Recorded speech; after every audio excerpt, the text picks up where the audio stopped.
And now for our next news special report. And now we dive into a story you simply can't miss. Imagine standing in the heart of America's political arena where every word echoes with the weight of our nation's future. That's exactly where former President Donald Trump found himself during a high-stakes Iowa town hall. In an event charged with anticipation and intensity, Trump stood unflinching, ready to debunk myths and set the record straight. From addressing NATO's complexities to confronting political violence, his words resonated with the promise of a stronger, more resilient America. But there's more. A hint at his 2024 VP pick sent ripples through the audience, leaving everyone guessing. You think you know Trump? Well, think again. This report unveils the layers behind his strategic moves and impassioned speeches. Stay with us as we bring you a special report filled with revelations and a closing thought you don't want to miss. Before we dive deeper into Trump's town hall revelations, a critical message for these times. Just like Trump unmasking the truth amidst political chaos, you need to be prepared for any crisis, and that's where preparewithgary.com comes in. They offer a lifeline in uncertain times, a $60 discount on a 4-week emergency food kit from My Patriot Supply. These kits, packed with delicious meals, can last up to 25 years, ensuring you're ready for any emergency. With over 2,000 calories daily, it's practical preparedness at its best. Don't wait for chaos to knock on your door. Visit preparewithgary.com. And remember, if you order by 3 p.m., you'll get free same-day shipping. It's time to prepare for the unexpected, just like Trump prepares to retake the political stage. Now, in an electrifying town hall in Iowa, former President Donald Trump took center stage, showcasing his unwavering resolve and vision for America's future. The Fox News event, hosted by Martha McCallum and Brett Baer, became a battleground for truth and political clarity, outshining the CNN debate between DeSantis and Nikki Haley. 70% viewership more. And Trump's response to being labeled as a dictator was both bold and unequivocal. He assertively cleared the air, stating that his approach has always been about strong leadership, not autocracy. This stance resonates with many Americans who see his decisive actions as an effective mark of governance, not dictatorship. His commitment to the principles of democracy was palpable as he emphasized the importance of strength and determination in leadership. Watch. I said, I'm going to be a dictator for one day. We're going to do two things. The border, we're going to make it so tight you can't get in unless you come in legally. And the other is energy. We're going to drill, baby, drill. After that, I'm not going to be a dictator. After that, I'm not going to be a dictator. So you weren't saying that if the courts... And the press picks it up. So I said, I'm going to be a dictator for one day. They cut it. They go, I'm going to be a dictator. But they cut the rest of the sentence. No, I am not going to be a dictator. I'm going to manage like we did. We were so successful that the country was coming together. It was actually coming together and coming together well. It was a beautiful thing to see, and we're going to do that again. In a passionate declaration, Trump unequivocally condemned all forms of political violence. His words struck a chord, emphasizing the need for unity and peace in a politically divided nation. Trump's stance against violence demonstrates his dedication to safeguarding American values and democratic processes. Watch. Can you say tonight that political violence is never acceptable? Well, of course that's right. And of course, I'm the one that had very little of it. Take a look at wars. Again, I didn't start. I wasn't involved in wars. We beat the hell out of ISIS. We won 100%. We brought our troops back home. Look at the violence that we've had. Look at the violence we have recently. Right, but when you say bedlam, what do you mean? I think you have bedlam. I think you look at Joe Biden, it's bedlam. You have a man who can't lead. You have a man who can't find his way off a stage after he makes a speech that lasts for about 2 minutes. No, I think bedlam is Joe Biden. I think that he's using this. This is just a political ploy. During the town hall, Trump addressed the contentious issue of NATO and its role in preventing foreign wars. He spoke about the necessity of peace through strength, the philosophy that underpinned his foreign policy. Trump criticized the current administration's approach to foreign policy, citing recent global conflicts as examples of a weakened American influence. His vision for a strong, influential America capable of averting wars through its mere presence and strength was clear and compelling. Watch. Would you be committed to NATO, for example, in a second Trump term? Depends if they treat us properly. Look, NATO is taking advantage of our country. The European countries took advantage of, I want to use a word starting with an S, but I don't want to do it because I see some young very good-looking children in the audience, and I assume they're watching on television. But they took advantage of us on trade, and then they took advantage of us on our military protection. Trump's dominance in the 2024 presidential race was evident as he discussed his leading position in the polls. He touched on the competition, namely Nikki Haley and Ron DeSantis, acknowledging their contributions but underscoring his own unique leadership qualities. His confidence in his ability to win the 2024 election and steer America towards prosperity and strength was infectious. Watch. Yeah. DeSantis wants to cut Social Security and Medicare. Nikki Haley wants to cut Social Security and Medicare. Nikki Haley wanted to raise the age from 65 to 74, 75, or 70. When confronted with questions about the national debt, he defended his administration's economic policies. He highlighted the necessity of his spending during the pandemic to avert a depression, framing it as a very good investment.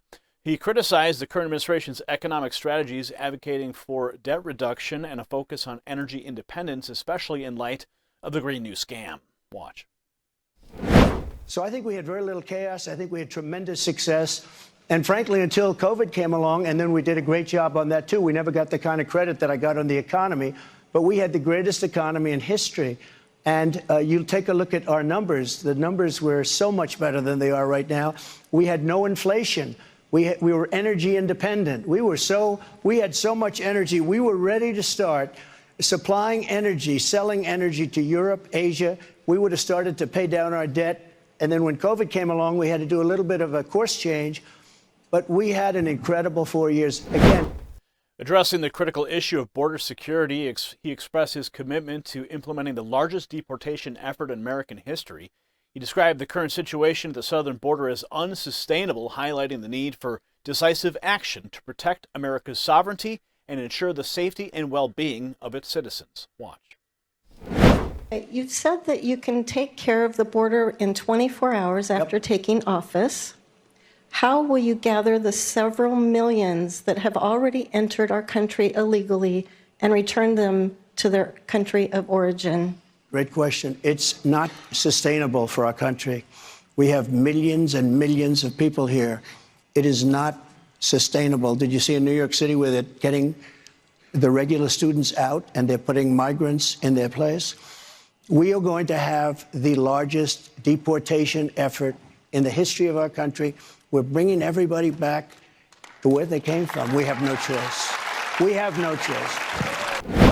He didn't shy away from discussing the controversy surrounding Hunter Biden, especially regarding his art dealings and the broader implications of corruption and nepotism.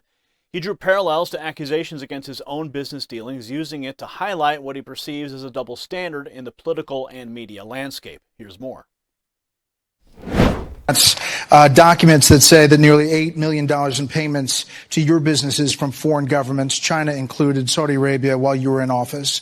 They say Article 1 of the Constitution says you can't accept money from foreign governments while president. Would you pledge to divest from your business in a second term as other presidents have done? So that's what they're reporting. I own hotels all over the. I don't get free money. Somebody rents a hotel room, et cetera, et cetera. Much money I gave back. In fact, I didn't have to do it. You know, George Washington was a very rich man. People don't know that. In his essentially White House, which wasn't built, but they had an office, he had a business desk and he had a country desk right next to each other. You're allowed to do that. I didn't do it. I put everything in trust. And if I have a hotel and somebody comes in from China, that's a small amount of money. You know, it sounds like a lot of money. That's a small. But I was doing services for that. People were staying in these massive hotels, these beautiful hotels, because I have the best hotels. I have the best clubs. I have the best clubs. I have great stuff. And they stay there and they pay. I don't get $8 million for doing nothing like Hunter. I don't get $500,000. I don't get $500,000 for doing a painting. It's not a bad idea, I guess, if you can get away with it. When I heard that one, I said, there's no way they get away with that. But they got away with that, I guess. They got away with it. No, we have, you know, there was an emoluments lawsuit against me where the radical left sued me for that. And I won the suit. And the judge said, they go to his hotels. What's he going to do? There you go. We want to hear more from Iowa voters. Now, one of the most intriguing moments of the town hall was Trump's hint at his potential VP pick for the 2024 election. While he didn't reveal the name, he assured the audience that he has already made a choice, sparking widespread speculation and anticipation.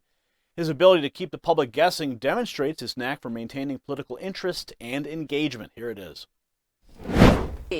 Who would be in the running for vice president? Well, I can't tell you that, really. I mean, I know who it's going to be. Give us a hint. We'll do another show sometime. Well, what about any of the people who you've run against? Would you be open to mending fences with any of them? I will. I've already started to like Christie better. Christie for vice president? I don't see it. That would be an upset. Christie for vice president. Ladies and gentlemen, I'd like to announce. I do want to get to this other question before. Throughout the town hall, Trump's vision of America was evident. He spoke of a nation that is strong, independent, and capable of overcoming any challenge.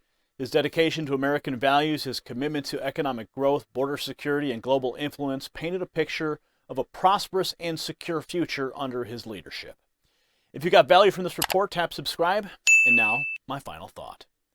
As we conclude, it's crucial to understand why this town hall with Donald Trump matters. It's more than just political theater. It's a glimpse into the potential future of our republic. His unwavering stance on key issues like NATO, foreign wars, and political violence reflects a leader committed to America's strength and unity. His ability to confront controversies head-on, debunk myths, and offer clear strategies for national issues resonates with many Americans. This town hall wasn't just about Trump. It was a mirror reflecting our nation's current challenges and the leadership style that many believe can address them effectively.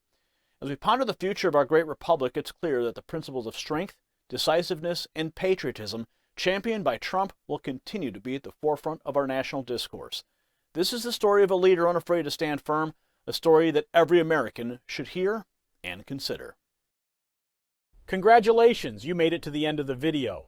Now keep up your quest for truth with this next news report. And if you found our channel enlightening, join the millions who agree with you. Tap subscribe. Thank you for watching the Next News Network.